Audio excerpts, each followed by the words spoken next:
At our 20th anniversary dinner, my husband tapped his glass. "I want a divorce. I found someone younger." He said it loud enough for the whole restaurant to hear. I smiled and said, "Perfect timing." I removed my ring, pocketed it, and announced I'd be throwing a freedom gala next week. His friends stopped laughing when I shared one tiny detail. "I'm glad to have you here." Follow my story until the end and comment the city you're watching from so I can see how far my story has reached. I should have known something was wrong the moment Andre chose Ristorante Bella Corte for our 20th anniversary dinner.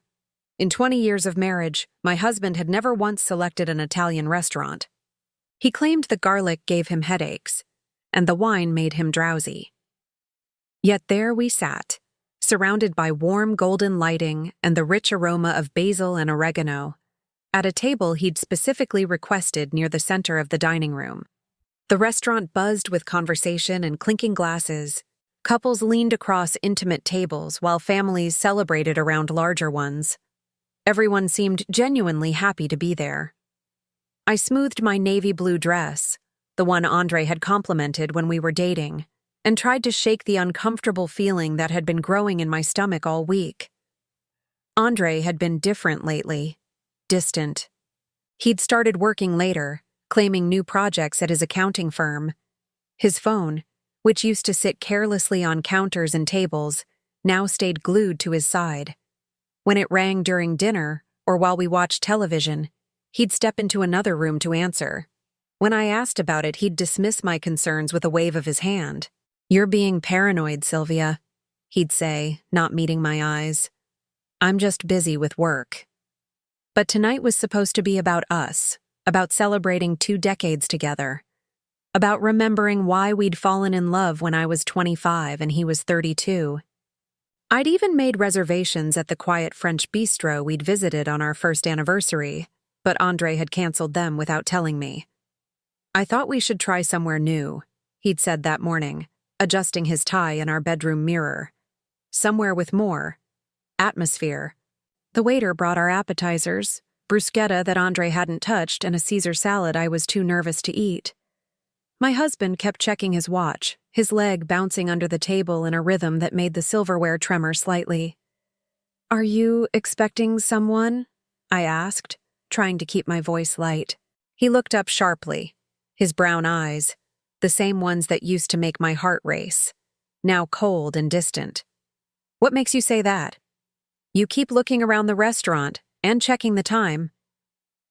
Andre's mouth twisted into something that might have been a smile but felt more like a grimace. "I guess I'm just excited about tonight." The word excited hung in the air between us, heavy with something I couldn't identify. It didn't sound like anticipation for a romantic evening. It sounded like barely contained energy, the kind that comes before doing something you've been planning for a long time. When our entrees arrived, osso buco for him, chicken piccata for me, Andre suddenly straightened in his chair. He reached for his wine glass, a bold Chianti that had stained his lips a deep red, and stood up. The action was so abrupt that several nearby diners turned to look. "Ladies and gentlemen," he called out, his voice carrying across the restaurant. The conversations around us began to die down as people realized someone was making an announcement. "I'd like to make a toast." My stomach clenched. Andre was not the type of man who made public speeches.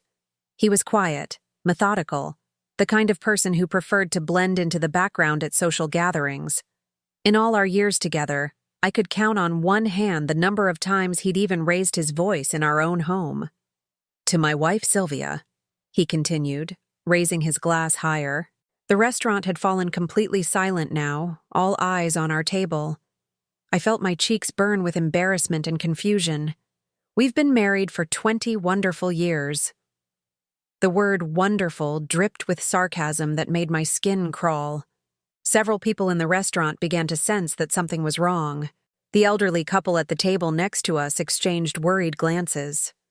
"But tonight," Andre said, his voice growing stronger, more confident, "I want a divorce." The words hit me like a physical blow. I actually gasped.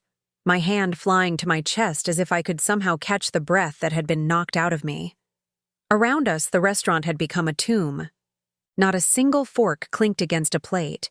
Not a single glass touched a table.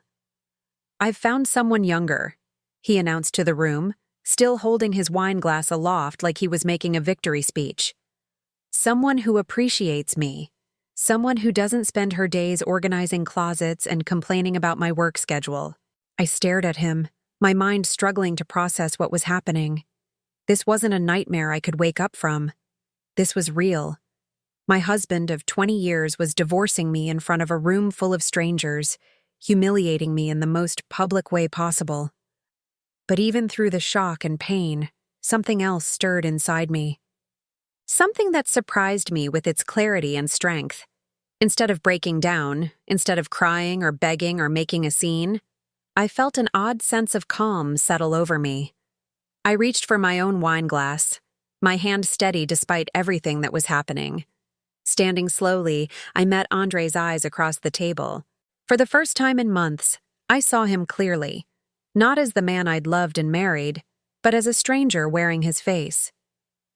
"Perfect timing," I said, my voice carrying just as clearly as his had. The restaurant remained dead silent, everyone waiting to see what would happen next. I reached for my left hand and slowly, deliberately, slid off my wedding ring. The simple gold band Andre had placed there 20 years ago with shaking hands and tear-filled eyes. The band that had never left my finger through arguments and illnesses, through good times and bad. I held it up so he could see it clearly, then dropped it into my wine glass where it landed with a soft clink. "I'll be throwing a Freedom Gala next week," I announced to the room, surprised by the strength in my own voice. "Consider this your invitation to celebrate my liberation from a marriage that's been dead for longer than I cared to admit." Andre's confident smirk faltered. This clearly wasn't the reaction he'd expected. He'd anticipated tears, pleading, maybe even anger. But not this calm acceptance, not this immediate shift into planning my own celebration. A few people in the restaurant began to murmur approvingly. Someone, I think it was a woman at the bar, actually started to clap. Andre's face began to flush red, but not with confidence anymore, with embarrassment. "You're making a scene, Sylvia," he hissed, finally sitting back down. I smiled, really smiled, for the first time in months. "No, Andre, you made the scene. I'm just finishing it." I gathered my purse, leaving my untouched chicken piccata and the ring floating in dark red wine. But before I left, I leaned down close to his ear, close enough that only he could hear what I said next. "You have no idea what you've just set in motion," I whispered, my voice barely audible but steady as granite. "And when you find out, you're going to wish you'd had this conversation privately." As I walked toward the restaurant exit, my heels clicking confidently against the tile floor, I heard Andre call after me. "What's that supposed to mean?" I didn't turn around. I didn't need to see his face to know that for the first time tonight, my husband looked genuinely worried. Because Andre didn't know about the papers hidden in my jewelry box. He didn't know about the phone calls I'd been making while he was at work. And he definitely didn't know about the one secret I'd been keeping that would change everything. But he would soon enough. The cool November air hit my face as I stepped outside, and for the first time in months, I felt like I could breathe again. 20 years of marriage was ending, but something else was just beginning. Something Andre never saw coming. Something that would make him understand that choosing to humiliate me in public was the biggest mistake he'd ever made. The drive home from Ristorante Bella Corte should have been devastating. I should have been crying, shaking, pulled over on the side of the road somewhere calling my sister or my mother or anyone who might offer comfort. Instead, I felt remarkably clear-headed as I navigated the familiar streets toward our house. The 2-story colonial we'd bought 15 years ago when Andre got promoted to senior accountant. Our house. I had to remind myself that it was still our house, at least for now. Andre's dramatic announcement didn't magically transfer ownership or dissolve 2 decades of shared assets. But as I pulled into the driveway and saw the warm light glowing from our kitchen window, I realized something that made my stomach tighten. I'd been expecting this moment for longer than I cared to admit. The signs had been there for months, maybe even longer. I'd just been too comfortable, too trusting, or maybe too afraid to really see them. It started around March, just 8 months ago. Andre began staying late at the office 3 or 4 nights a week. When I'd pack him dinner to take along, he'd wave me off with irritation. "The vending machines are fine, Sylvia," he'd said, not looking up from his laptop. "I don't need you treating me like a child." The comment had stung, but I'd rationalized it. Tax season was always stressful for him. He was probably just feeling overwhelmed and taking it out on me. It would pass, I told myself. It always had before. But then came the phone calls. At first they were rare, maybe 1 or 2 a week that he'd take in the garage or the basement. When I asked about them, he had ready explanations.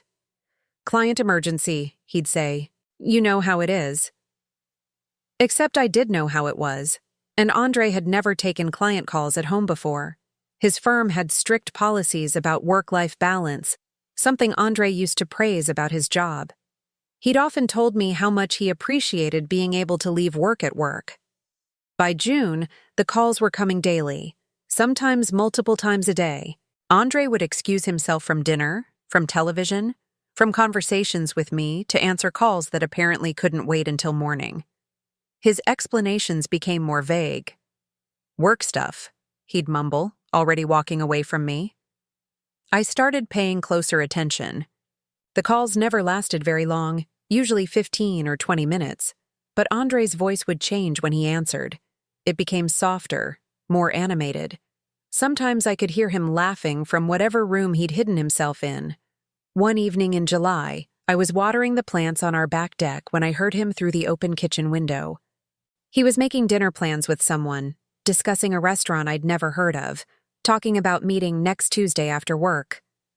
When he hung up and came outside, I asked casually, "Work dinner tomorrow?" He looked confused for a moment, then nodded quickly. "Yeah, with Bob from the Peterson account. You remember Bob?" I did remember Bob Peterson. Andre had worked with him for 3 years, and Bob was a 72-year-old grandfather who rarely stayed past 4 o'clock and had never, to my knowledge, suggested dinner meetings. But I didn't challenge Andre's story. Not then. The changes weren't just about the phone calls. Andre started paying more attention to his appearance. He began going to the gym again after a 5-year hiatus, claiming he wanted to get back in shape. He bought new clothes, fitted dress shirts, expensive jeans, cologne that came in sleek black bottles and cost more than we usually spent on groceries in a week. "You look good," I told him one morning as he adjusted his new tie in our bedroom mirror. He barely glanced at me. "Thanks," he said, but there was no warmth in it. It was the kind of response you'd give a stranger who complimented your shirt in an elevator. Our physical relationship changed too, though so gradually I almost didn't notice at first. Andre had never been particularly affectionate, but he'd always been consistent. We'd held hands while watching television, kissed goodbye in the mornings, made love every week or two with comfortable familiarity. All of that stopped. Andre began staying up later, claiming he wasn't tired. He'd come to bed long after I'd fallen asleep and wake up before me, showering and dressing quietly in the bathroom so he wouldn't wake me. Except I was already awake. I was lying there listening to the water run, wondering when my husband had become a stranger. The worst part wasn't the distance, though. It was the way he looked at me when he thought I wasn't paying attention. I'd catch him studying me sometimes with an expression I couldn't quite identify. It wasn't hatred or anger. It was something colder. Calculation. Like he was measuring something, weighing options. In August, I found a receipt in his pants pocket while doing laundry. Dinner for 2 at Romano's, an upscale steakhouse downtown. $137 for 2 filet mignons, a bottle of wine, and dessert. The date was a Tuesday, the same Tuesday he'd supposedly had a work dinner with Bob Peterson. I stood in our laundry room holding that receipt, my hands shaking slightly. There could be explanations, I told myself. Maybe Bob had expensive taste. Maybe they'd been entertaining a client. Maybe Andre had just forgotten to mention that someone else had joined them. But I knew. In that moment, standing among piles of dirty clothes and the familiar smell of detergent, I knew my husband was having an affair. The smart thing would have been to confront him immediately, to demand an explanation, to insist on honesty, to fight for our marriage. Instead, I folded the receipt neatly and placed it in my jewelry box, underneath the small velvet pouch where I kept my grandmother's pearls. I told myself I needed more information before I could make any decisions. I told myself I had to be sure. But really, I think I was just afraid. Afraid of the conversation that would change everything. Afraid of hearing truths I wasn't ready to face. Afraid that 20 years of my life had been wasted on a man who no longer wanted me. Over the following weeks, I began paying closer attention without appearing to. I noticed that Andre had stopped talking about his day at dinner. He used to complain about difficult clients or share funny stories about his coworkers. Now he just ate in silence, checking his phone periodically and offering one-word answers to my questions. I noticed that he'd started doing his own laundry, claiming he wanted to be more helpful around the house. Except he'd never shown interest in household chores before, and the clothes he washed separately were always the nice ones, the new shirts and expensive jeans. I noticed that he'd changed his computer password. Our shared laptop, the one we'd both used for years to check email and pay bills, suddenly required a login I didn't know. When I asked about it, Andre claimed there had been a security breach at work and he'd been advised to change all his passwords. "Better safe than sorry," he'd said, not meeting my eyes. September brought new developments. Andre announced that he'd be working some Saturday mornings to help the firm catch up on a backlog of annual reviews. He'd leave the house by 8:30 and return around 2 o'clock, claiming to have spent the morning buried in spreadsheets and tax documents. One Saturday, I drove by his office building. The parking lot was nearly empty except for a security guard's car and a maintenance van. Andre's blue Honda was nowhere to be seen. I sat in my car across the street for nearly an hour, wondering where my husband was spending his Saturday mornings, wondering who he was with, wondering how long this had been going on. Part of me wanted to call him, to ask directly where he was and demand the truth. But a larger part of me wasn't ready for that conversation yet. By October, I realized I was living with someone I no longer recognized.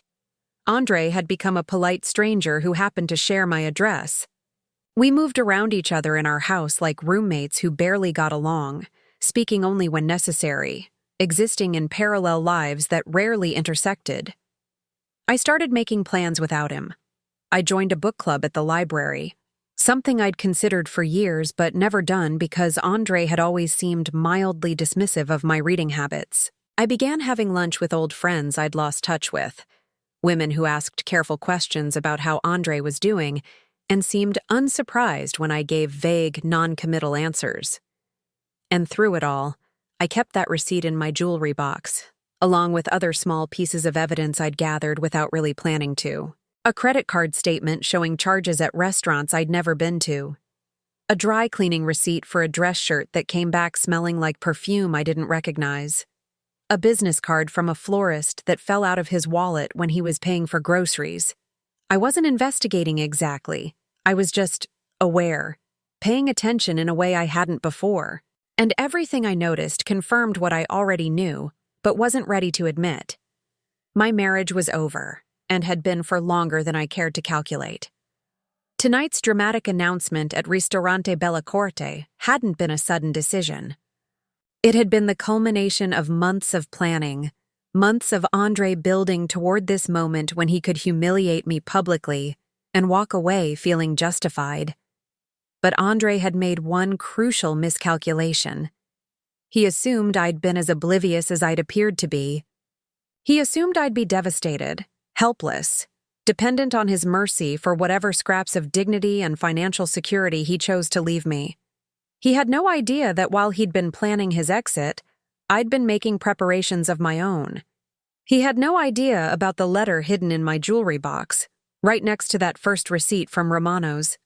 The letter that had arrived 6 months ago and changed everything, even though I'd told no one about it. Not even Andre. Especially not Andre. I didn't sleep that night after leaving the restaurant. How could I? 20 years of marriage had ended with a public spectacle that would probably be the talk of the neighborhood for months. But what kept me awake wasn't the humiliation or even the shock of Andre's announcement.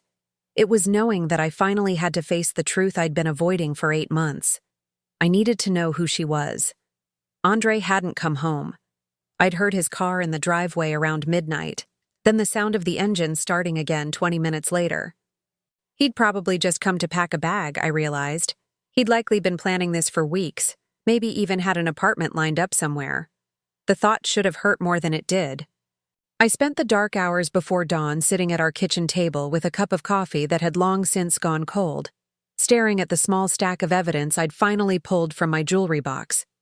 The receipt from Romano's Steakhouse, the dry cleaning slip that smelled like unfamiliar perfume, the business card from Petals and Stems Florist, and at the bottom of the pile, the letter that had changed everything 6 months ago, even though I'd told no one about it. But first, I needed answers about Andre's mystery woman, the woman he'd chosen over 20 years of marriage, the woman worth humiliating me in front of a restaurant full of strangers. By 7 o'clock that morning, I'd made my decision. I got dressed carefully, not in my usual comfortable clothes, but in the black pantsuit I wore to important occasions. If I was going to confront my husband's lies, I was going to do it looking like the strong woman I'd forgotten I could be. Andre's office was in a glass building downtown, the kind of modern structure that reflected the morning sun and made everything around it look pale by comparison. I'd been there countless times over the years. Christmas parties, company picnics, the occasional lunch when I happened to be in the area. I knew the layout, knew which elevator bank led to the accounting firm on the 14th floor. I also knew Andre's schedule.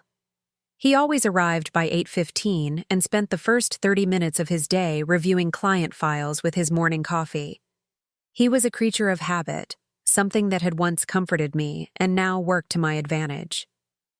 I waited in the parking garage until I saw his blue Honda pull into his assigned space. I watched him gather his briefcase and coffee mug, the one I'd given him 2 Christmases ago with "World's Best Husband" printed on the side. The irony wasn't lost on me. I gave him 15 minutes to get settled, then took the elevator to the 14th floor. The receptionist, a young woman named Jessica who'd always been friendly to me at company events, looked surprised to see me.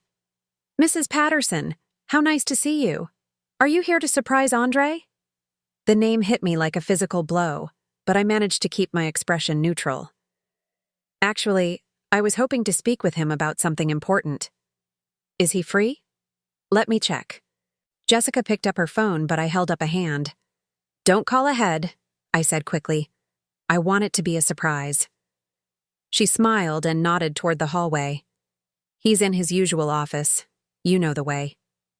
I did know the way. I'd walked this path dozens of times before, usually bringing Andre lunch or stopping by after shopping trips downtown. But this time felt different. Each step felt heavier, more final. Andre's office door was partially open, and I could hear him talking quietly on the phone.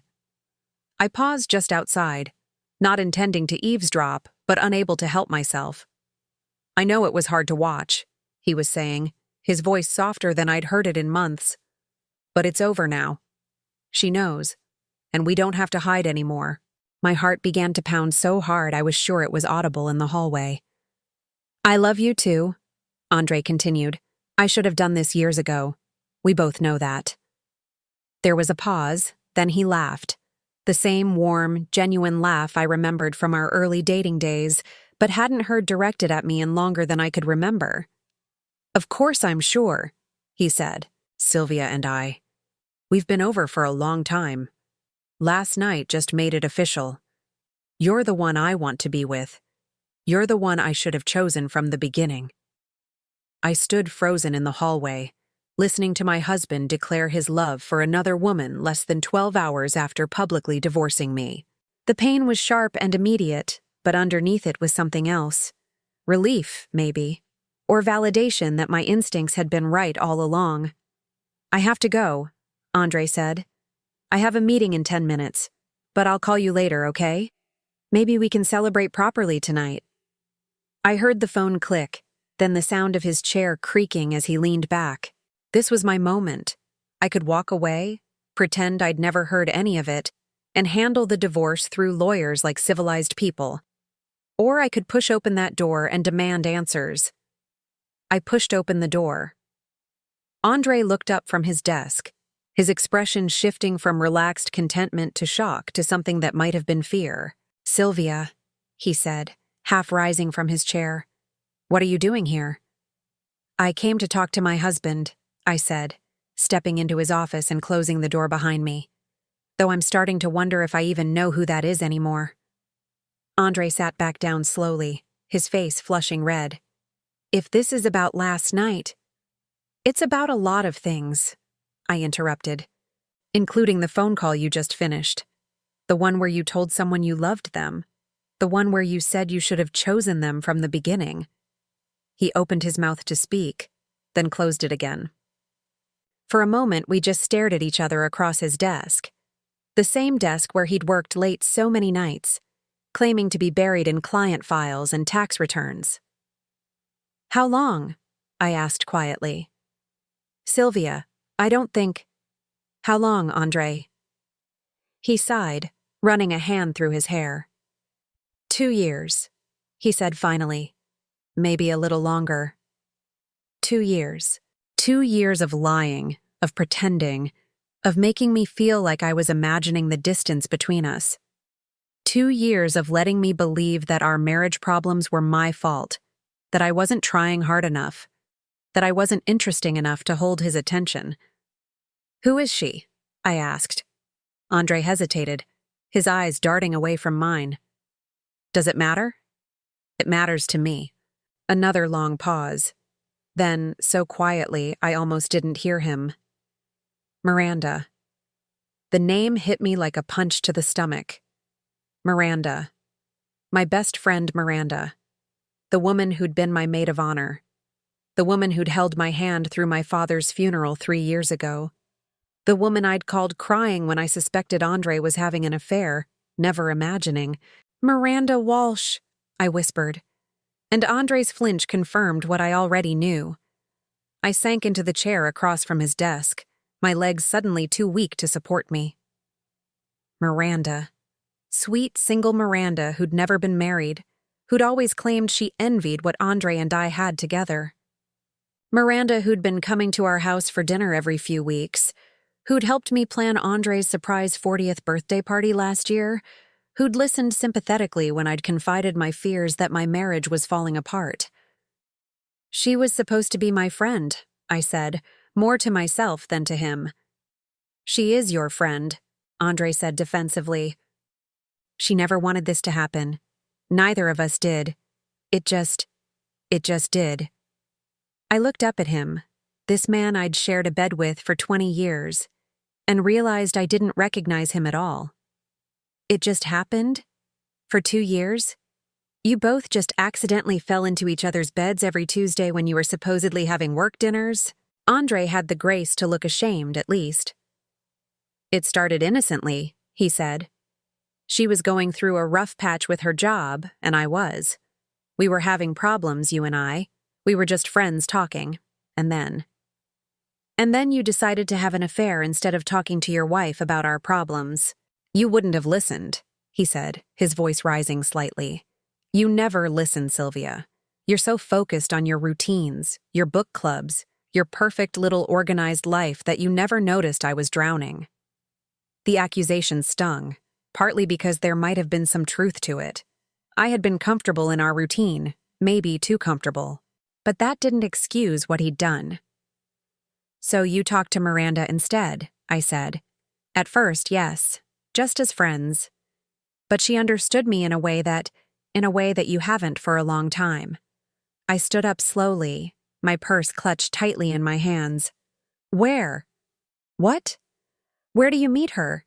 Because I know it's not at work dinners with Bob Peterson." Andre looked down at his desk. She has an apartment downtown, near the River District. Of course she did. Miranda had moved 6 months ago, claiming she wanted to be closer to her job. She'd invited me over several times to see her new place, but something had always come up. Work or appointments or Andre needing me for something. Now I realized those weren't coincidences. She'd never wanted me to see her apartment because Andre was probably there half the time. "The flowers," I said, remembering the florist's business card. "You buy her flowers." Andre nodded miserably. "How often?" "Sylvia, I don't see how often do you buy my best friend flowers, Andre?" "Every Friday," he whispered.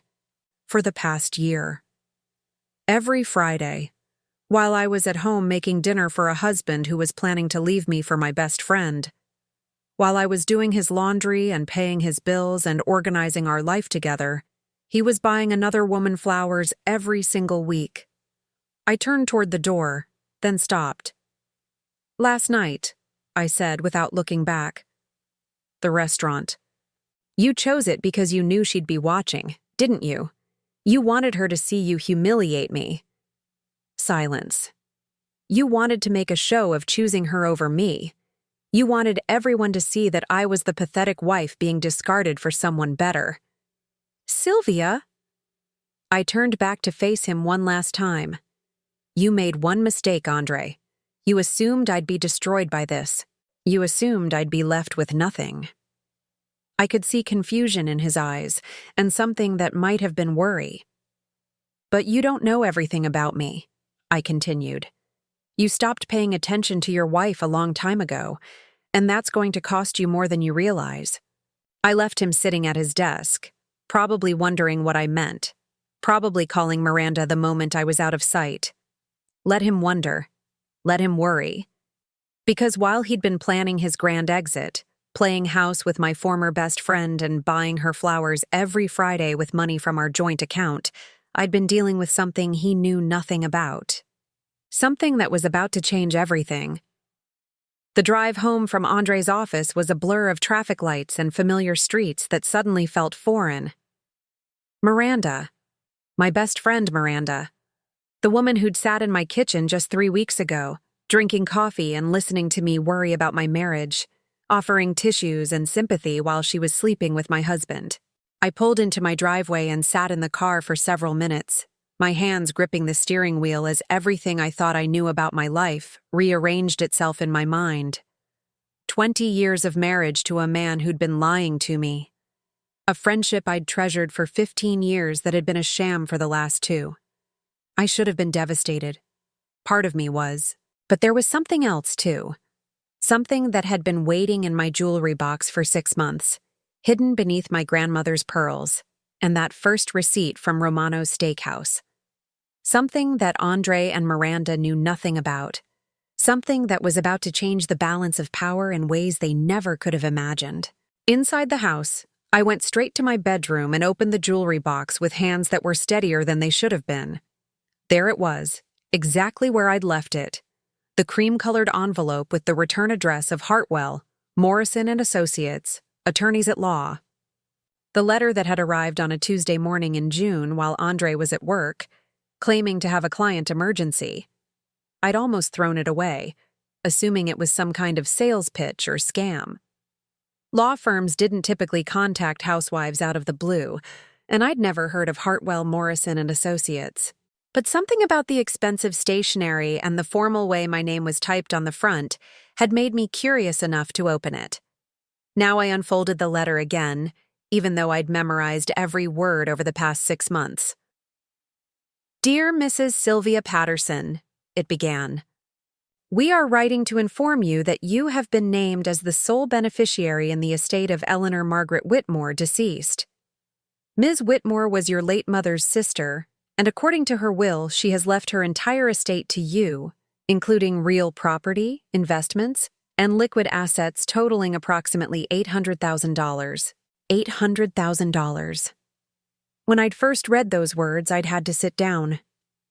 I remembered Aunt Eleanor vaguely, my mother's younger sister who'd moved to Colorado when I was a child and had rarely visited. She'd sent Christmas cards sporadically and had attended my mother's funeral 12 years ago, but we'd never been close. I'd honestly forgotten she existed until her lawyer contacted me. The letter went on to explain that Aunt Eleanor had never married or had children, and that she'd been a successful real estate investor who'd built a considerable fortune over her lifetime. She'd apparently followed my life from a distance, keeping track of my marriage and deciding that I should inherit everything when she died of a stroke at 78 years old. Ms. Whitmore left specific instructions that this inheritance was to remain confidential until the recipient chose to reveal it, the letter continued. She believed that sudden wealth could complicate family relationships and wanted you to have time to adjust to your new circumstances privately. Aunt Eleanor had been wise. If I'd announced this inheritance in June, Andre probably would have seen it as joint property in any divorce proceedings. He would have expected to claim half of everything, maybe more.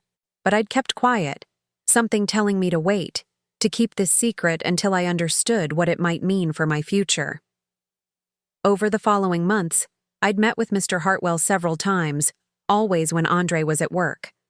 I'd learned that Aunt Eleanor's estate included not just liquid assets, but also 2 rental properties in Denver that generated monthly income.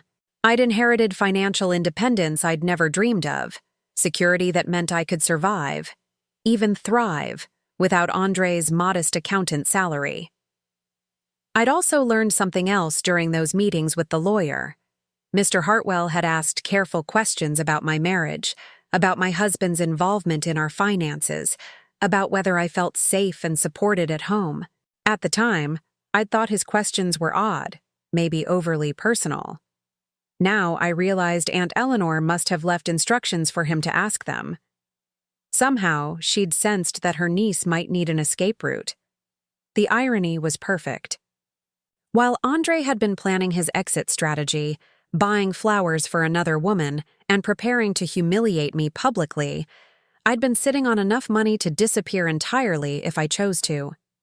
While he'd been assuming I'd be left helpless and dependent on whatever scraps he chose to leave me, I'd been quietly meeting with financial advisors and learning about investment portfolios. And the best part?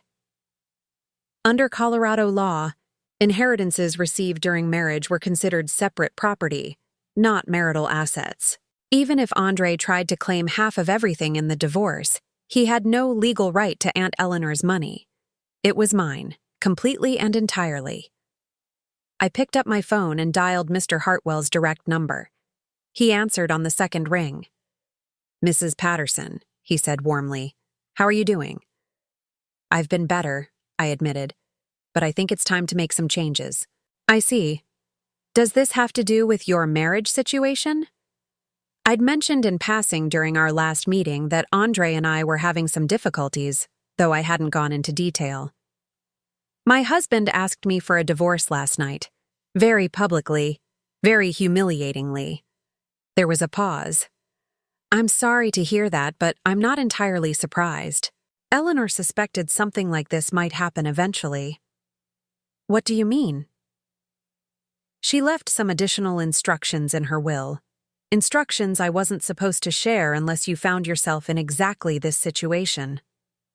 I heard papers rustling. She wrote, "If my niece's marriage ends, she should know that she has more power than she realizes. Help her use it wisely." More power than I realized. I smiled for the first time since leaving Andre's office.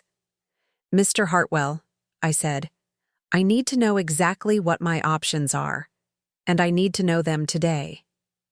We spent the next hour on the phone while he explained the full extent of my new financial position. $800,000 was just the beginning. The rental properties in Denver were worth another $300,000 combined, and they generated approximately $4,000 in monthly rental income. Aunt Eleanor had also invested wisely over the years, leaving me a portfolio of stocks and bonds that Mr. Hartwell estimated would continue growing if managed properly. I was, quite suddenly, a millionaire. Not a lottery winner rich millionaire, but a comfortable, independent woman who would never have to worry about money again. A woman who could afford the best divorce lawyer in the state if she chose to. A woman who could walk away from her cheating husband and lying best friend without looking back. But I wasn't ready to walk away. Not yet. Mr. Hartwell, I said as our conversation was winding down, I want you to prepare some documents for me. What kind of documents? I want to file for divorce first, before Andre has a chance to. And I want to make sure he understands exactly what he's lost by choosing to humiliate me instead of talking to me like an adult. There was approval in the lawyer's voice when he responded.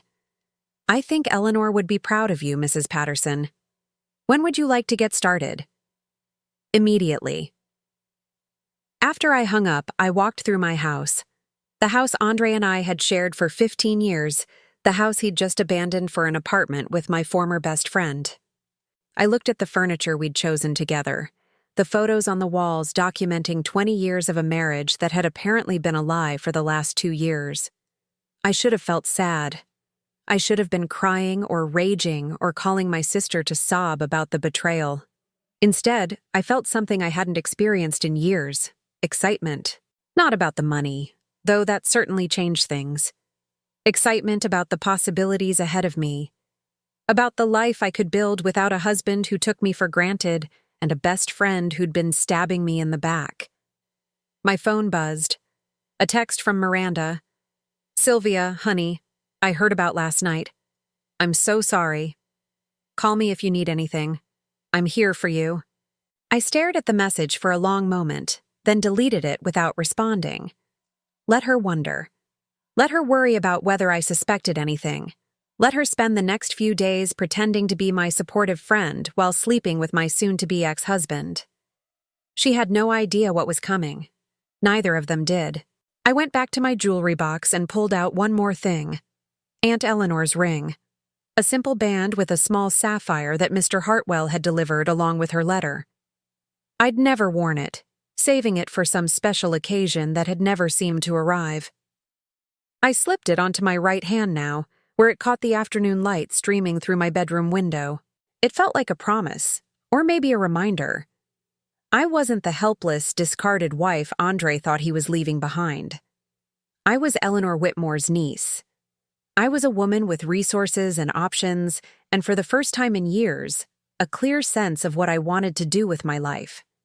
And what I wanted to do was make sure Andre and Miranda understood exactly what they'd thrown away when they chose to humiliate me instead of being honest with me. The game was about to change, and this time, I held all the cards. I had exactly 4 days to put my plan into motion before Andre would start wondering why I hadn't fallen apart. 4 days before he and Miranda would expect me to come crawling back, begging for scraps of their mercy and whatever financial support they felt generous enough to provide.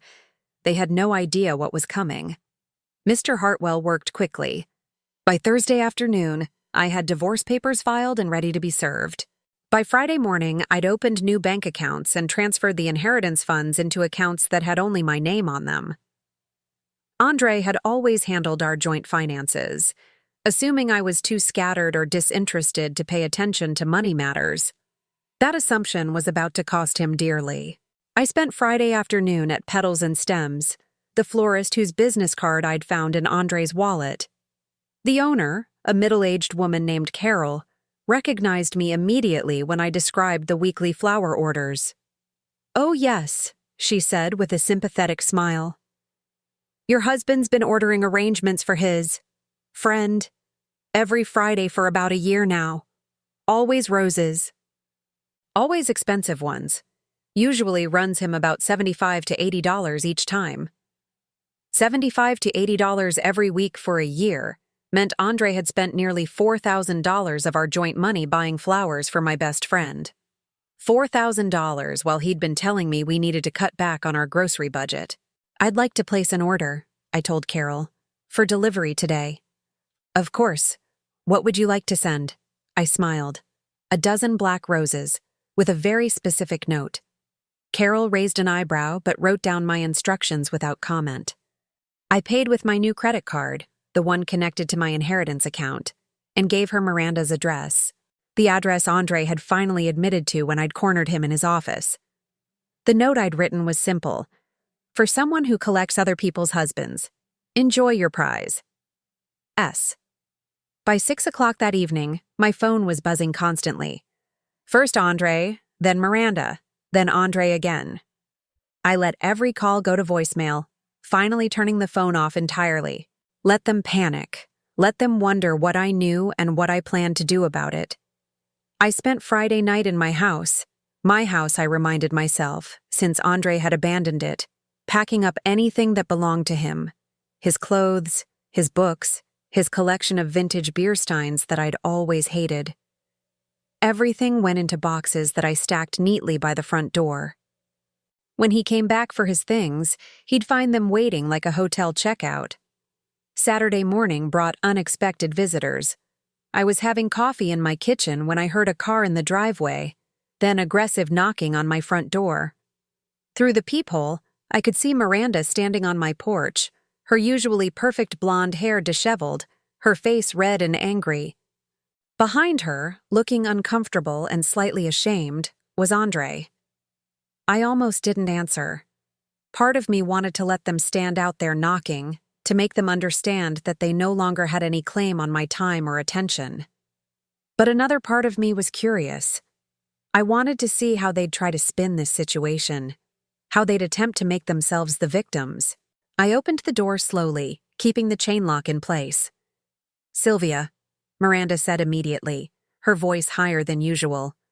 "We need to talk." "Do we?" I asked calmly. "Because I think everything's been said already. Andre made his feelings quite clear Wednesday night, and you've made your position obvious for the past 2 years." Miranda flinched.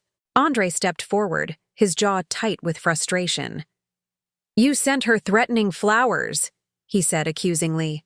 "That's harassment, Sylvia. That's not like you." I almost laughed. "You're right, Andre. It's not like me. The old me would have hidden in this house, crying and blaming myself for not being good enough to keep my husband faithful. But the old me didn't know her husband was spending our money on flowers for her best friend every week for a year." Both of them had the grace to look ashamed, at least momentarily. "Let us in," Miranda said, trying to push against the door. "We're not having this conversation on your front porch where the neighbors can hear." "Why not?" "You didn't seem concerned about public scenes when Andre announced our divorce in front of 50 strangers at Ristorante Bellacourt." "That was different," Andre said weakly. "How?" He didn't have an answer for that. I studied both of them through the narrow gap in the doorway. They looked like people who'd been caught in a lie and were scrambling to find a way to make themselves look better. Miranda's designer jeans and expensive handbags suddenly seemed like costumes she was wearing to play a part she didn't deserve. "What do you want?" I asked finally. "We want to explain," Miranda said. "This isn't how we wanted you to find out." "Really? How did you want me to find out? Were you planning to tell me before or after my husband left me for my best friend?" Andre shifted uncomfortably. "Sylvia, you have to understand." "I have to understand what? That you're both liars? That you're both capable of betraying someone who trusted you? I think I understand that perfectly now." "We never meant for it to happen this way," Miranda said, and I could see tears in her eyes. Real tears, which somehow made me angrier than if she'd been faking them. "How did you mean for it to happen, Miranda? Did you have a plan for this? A timeline?" She opened her mouth, then closed it again. Andre put a protective hand on her shoulder, and something about the gesture, the casual intimacy of it, the way he touched her like she belonged to him, made my chest tight with rage. "You know what?" I said, starting to close the door. "I don't actually care how you meant for it to happen. It happened. You chose each other over honesty, over friendship, over 20 years of marriage. Now live with that choice." "Wait," Andre said desperately, putting his foot in the door. "We need to talk about the practical stuff, the house, our accounts, the divorce settlement." There it was, the real reason for their visit. They weren't here to apologize or explain. They were here to make sure they got what they thought they deserved from the wreckage of our marriage. "Our accounts?" I repeated slowly. "Our joint accounts. Andre clarified. I know you're angry, but we need to be adults about dividing our assets fairly. I stared at him for a long moment. Adults? I said. You want us to be adults? Yes. The way adults communicate honestly with their spouses instead of lying for 2 years? Andre's face flushed red. That's not fair, Sylvia. Our marriage was over long before Miranda and I. Our marriage was over the moment you decided to lie to me instead of talking to me, I interrupted. But you're right about one thing. We do need to handle this like adults. I reached into the small table by my front door and pulled out a manila envelope, the one Mr. Hartwell had delivered yesterday afternoon. Divorce papers, I said, sliding them through the crack in the door. You've been served. Andre's face went white as he took the envelope. You filed already? Yesterday morning. I would have done it Wednesday night, but the courthouse was closed. But we haven't talked about terms, Miranda said, looking between Andre and the papers. You can't just decide everything unilaterally. I smiled, and I could see my expression unsettled both of them. Actually, Miranda, I can. You see, when a marriage ends because one spouse has been unfaithful, the innocent party tends to get more favorable terms, especially when the unfaithful spouse has been spending marital assets on his affair. Andre's grip on the envelope tightened. What are you talking about? $4,000 in flowers, Andre. Dinner receipts I found going back 18 months. Hotel charges on our credit card for nights when you claim to be working late. Our lawyer is very interested in all the evidence I've been collecting. Our lawyer? Miranda asked. My lawyer, I corrected. James Patterson from Patterson, Wells and Associates. You might have heard of him. He handled the Morrison divorce last year. Mrs. Morrison walked away with 70% of their assets after proving her husband's infidelity. Andre was staring at the papers in his hands like they were written in a foreign language. Sylvia, you can't be serious. We can work this out between ourselves. We don't need expensive lawyers getting involved. We needed honest communication, Andre. We needed you to be faithful to your marriage vows. We needed a lot of things that we're not going to get. So yes, we need lawyers now. I started to close the door again, but Miranda called out desperately. Sylvia, please. I know you hate me right now, but we've been friends for 15 years. That has to count for something. I paused, looking at this woman who'd sat in my kitchen, who'd helped me plan parties, who'd held my hand through my father's funeral while she was sleeping with my husband. You're right, I said finally. 15 years should count for something. It should have counted enough to keep you from betraying me. But it didn't. So now those 15 years count for exactly nothing. I closed the door and locked it, then walked back to my kitchen where my coffee was getting cold.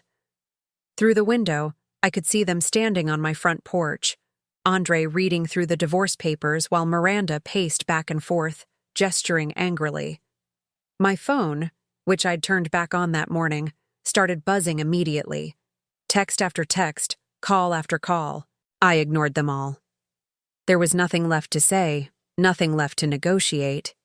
They'd made their choices, and now they'd live with the consequences. What they didn't know yet, what they wouldn't find out until the divorce proceedings were well underway, was that I no longer needed their money or their support. I no longer needed to fight for half of Andre's modest accountant's salary or a share of our joint savings account that contained less than $20,000. I had my own money now. More money than Andre would see in a lifetime of processing tax returns. And the best part was, none of it was marital property. None of it was subject to division in our divorce.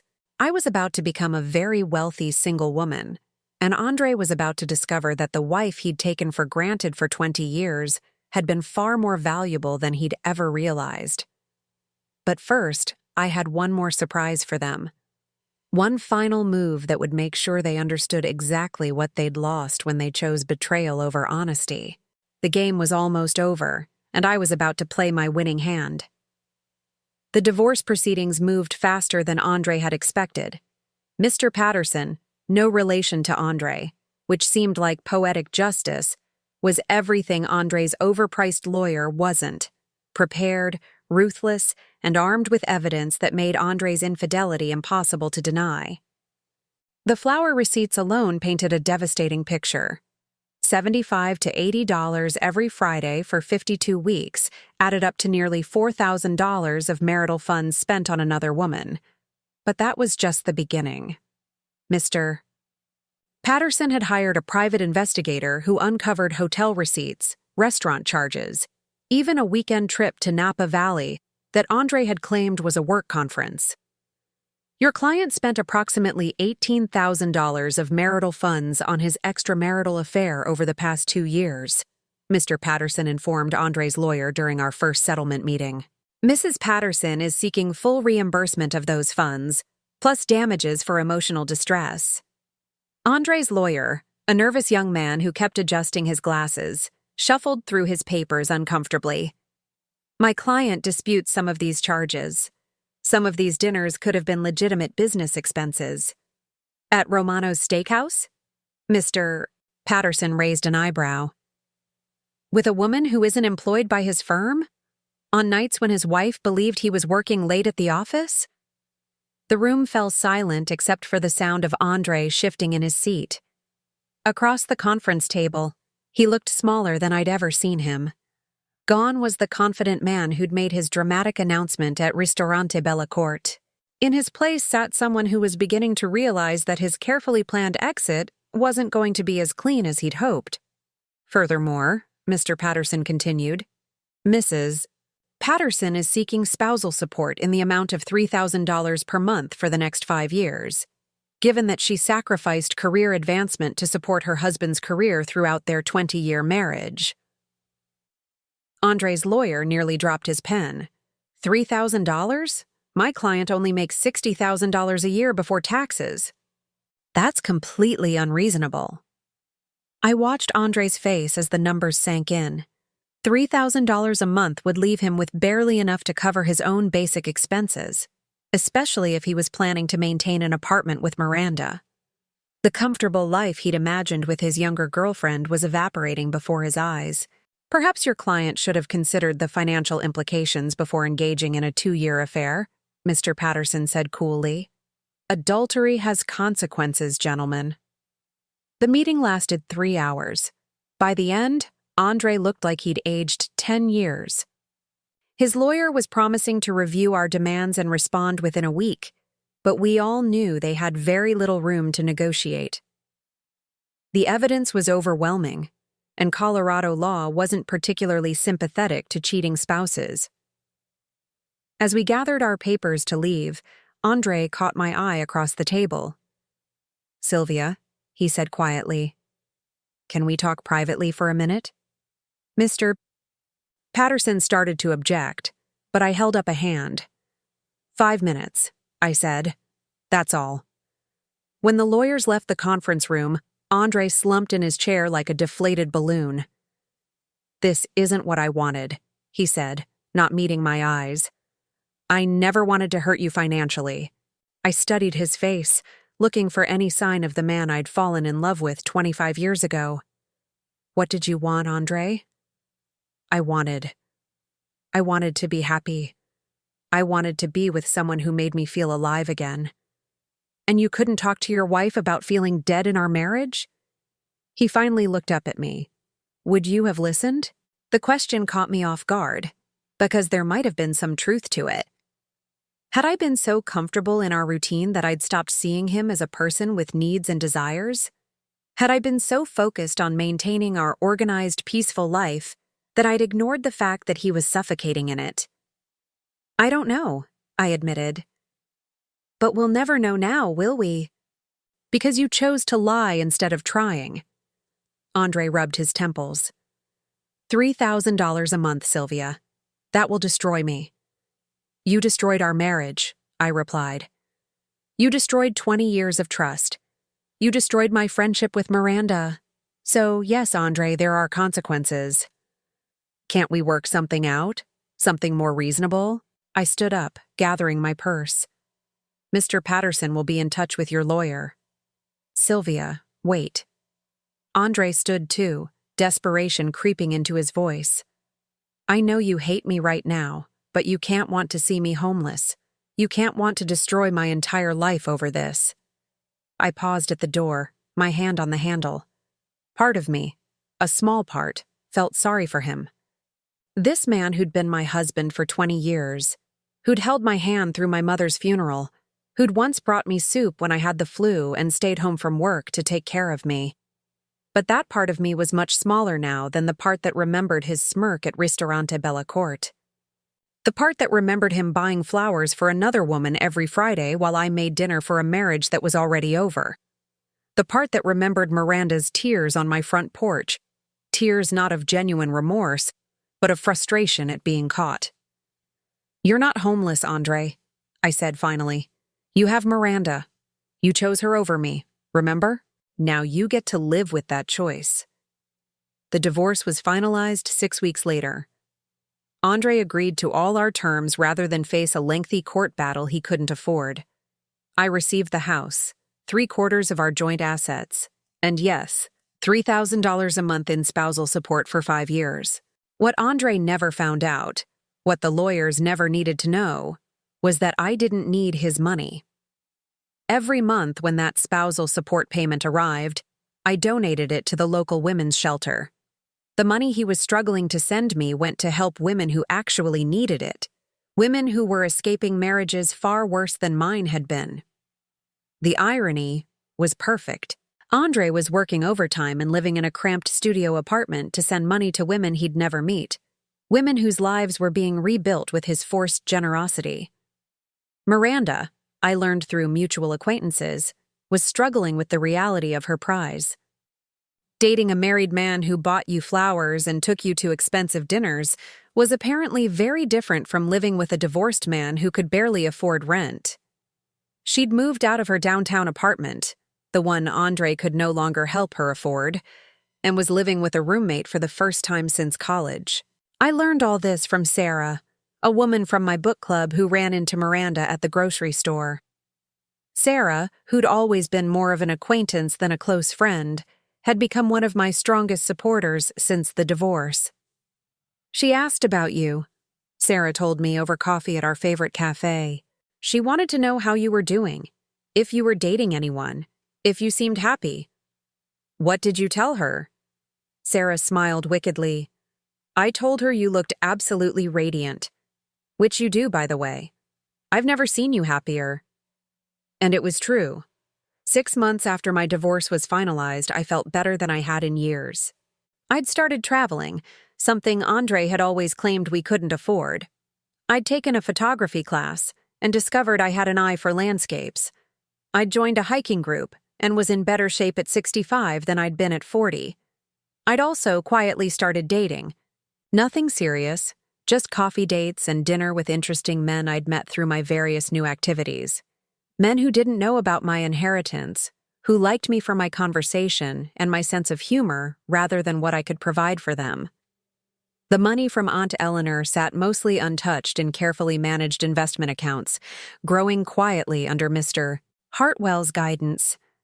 I lived comfortably off the rental income from the Denver properties, $4,000 a month that covered all my expenses and then some. I'd never lived so well while worrying so little about money. But the best part of my new life wasn't the financial freedom. It was the emotional freedom. I woke up every morning in a house that was entirely mine, surrounded by things I'd chosen because I liked them, not because they fit some compromise with a husband's preferences. I made plans that didn't require checking with anyone else. I ate what I wanted for dinner, watched what I wanted on television, went to bed when I was tired instead of when someone else's schedule dictated. I was alone, but I wasn't lonely. For the first time in decades, I was myself. A year after the divorce, I ran into Andre at the grocery store. He looked tired, older, his once careful grooming slightly shabby around the edges. He was buying generic brand everything, his cart a study in cost-cutting measures. "Sylvia," he said when he spotted me in the produce section. His voice held a note of surprise, maybe even nervousness. "Andre." I kept my tone neutral, polite. We were strangers now, former spouses who'd moved on with their lives. "You look," he started, then seemed to struggle for words. "You look really good." I was wearing a new dress I'd bought for a photography exhibition opening. My hair cut in a style that was shorter and more flattering than I'd worn during our marriage. I felt confident, attractive, alive. "Thank you," I said simply. An awkward silence stretched between us while other shoppers moved around us. Finally, Andre cleared his throat. "How are you managing?" he asked. "I mean, financially. I know the spousal support isn't much, and with the economy." I almost laughed. He still thought I was struggling, still imagined me counting pennies and worrying about bills. He had no idea that I'd just returned from a 2-week trip to Italy, or that I was considering buying a second home in the mountains. "I'm doing well," I said. "Very well, actually." Something in my tone must have puzzled him, because he frowned slightly. That's good. I'm glad to hear it." Another silence. Then, because I was curious, "How are you and Miranda?" His face fell slightly. We're working things out. It's been an adjustment." An adjustment? That was one way to describe discovering that the affair that seemed so exciting and romantic became much less appealing when it turned into paying bills and doing laundry and dealing with everyday life in a studio apartment. "I hope you're both happy," I said, and meant it. Not because I wished them well exactly, but because their happiness or misery was no longer my concern. "Sylvia," Andre said as I started to move away, "I want you to know I'm sorry for how everything happened, for how I handled things." I stopped and looked at him one last time. This man who'd shared 20 years of my life, who'd known my body and my habits and my fears, who'd become a stranger the moment he chose someone else over honesty. "I know," I said. "But Andre, you're apologizing to the wrong person." "What do you mean?" "You should apologize to yourself. You're the one who lost the most in this." I left him standing there looking confused, probably wondering what I meant. But I knew something Andre didn't understand yet, something that might take him years to figure out. He hadn't just lost a wife when he chose Miranda. He'd lost a partner who would have stood by him through anything if he'd been honest with her. He'd lost someone who would have worked with him to rebuild their marriage if he'd been brave enough to try. He'd lost 20 years of shared history and trust for a relationship built on lies and betrayal. Miranda would leave him eventually, maybe in another year, maybe in 5, but she'd leave. Because relationships that begin with deception rarely end with loyalty. And when that happened, Andre would be alone with the knowledge that he'd thrown away something real for something that was never meant to last. But that was his journey to make, his lessons to learn. I walked to my car in the late afternoon sunshine, my grocery bags full of ingredients for the dinner party I was hosting that weekend. 8 new friends coming to my house to eat food I'd chosen, to drink wine I'd selected, to enjoy each other's company in the home I'd made entirely my own. 26 months ago, I'd been a wife who'd lost herself in someone else's life. Tonight, I was a woman who'd found herself again, stronger and more independent than I'd ever imagined possible. Aunt Eleanor would have been proud. Now I'm curious about you who listened to my story. What would you do if you were in my place? Have you ever been through something similar? Comment below. And meanwhile, I'm leaving on the final screen 2 other stories that are channel favorites, and they will definitely surprise you. Thank you for watching until here.